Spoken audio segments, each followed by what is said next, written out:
السلام علیکم ناظرین۔ استاد اعظم سلیبیوں کے ایک گروہ کا سربراہ تھا اور اس علاقے میں اس کے آنے کا سب سے بڑا مقصد مسلمانوں کے خلاف سازشیں کرنا اور ان کو آپس میں لڑا کر ختم کرنا تھا۔ اس مقصد کے لیے اس نے کائی قبیلے سے کردوغلوں کا استعمال کیا اور اس کے ذریعے قبیلے میں کافی سازشیں کی اور ان کے لیے کافی مشکلات پیدا کیں۔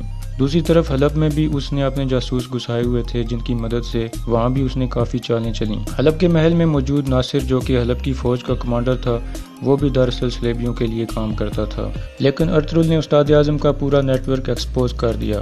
پہلے اس نے حلب میں موجود غداروں کو ختم کیا اور اس کے بعد کردوغلوں کو بے نقاب کیا اور اس کا سر قلم کر دیا۔ سب غداروں کو ختم کرنے کے بعد ارطغرل نے سلیبیوں کے خلاف حتمی جنگ کرنے کا فیصلہ کر لیا۔ اس کے لیے اس نے کائی قبیلے کے تمام سپاہیوں کو تیار کیا اور جنگ کے لیے روانہ ہو گئے۔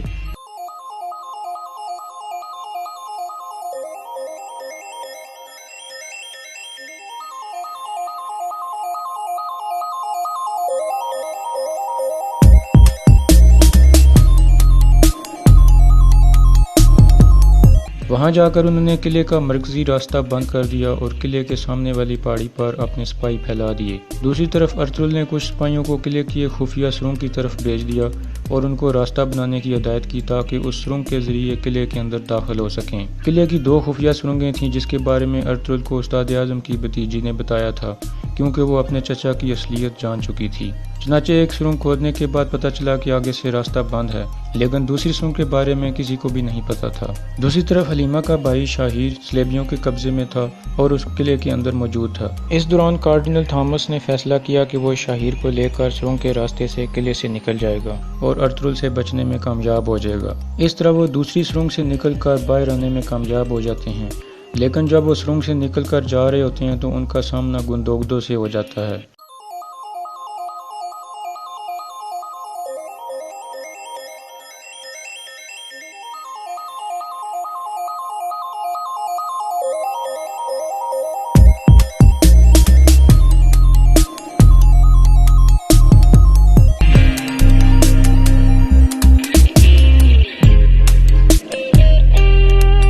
اس طرح گندوگدوں نے شاہیر کو ان سے بچا لیا اور کارڈینل تھامس اور اس کے ساتھیوں کو مار دیا۔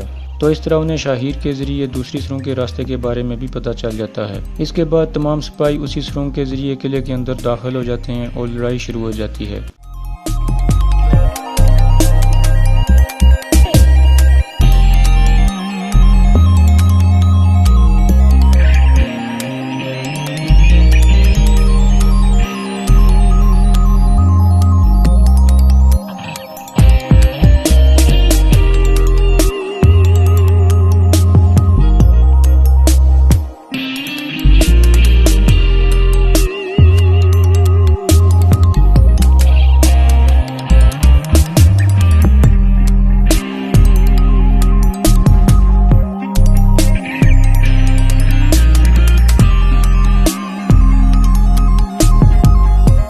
اور کچھ دیر میں ہی سلیبیوں کے تمام سپاہیوں کو ختم کر دیا جاتا ہے۔ اس کے بعد ترگت استاد اعظم کے کمرے کی طرف جاتا ہے اور دروازہ توڑ کر اس کو سب کے سامنے باہر لے آتا ہے۔ استاد اعظم کو اسی طرح لٹکا دیا جاتا ہے جس طرح وہ ترگت کو لٹکاتا تھا اور اس کو تشدد کا نشانہ بناتا تھا۔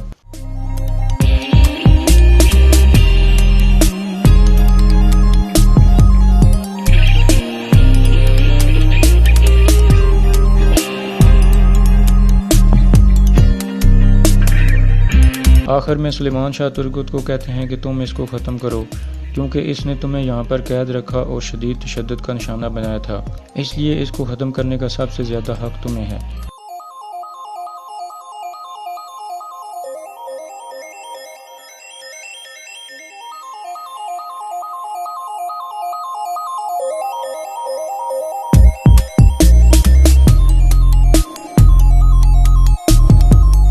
تو اس طرح ترگت اپنے کلاڑے کے ایک ہی وار سے استاد اعظم کا خاتمہ کر دیتا ہے۔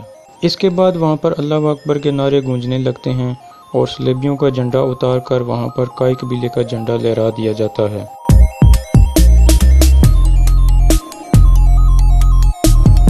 اور تمام لوگ خوشی خوشی واپس قبیلے کی طرف روانہ ہو جاتے ہیں۔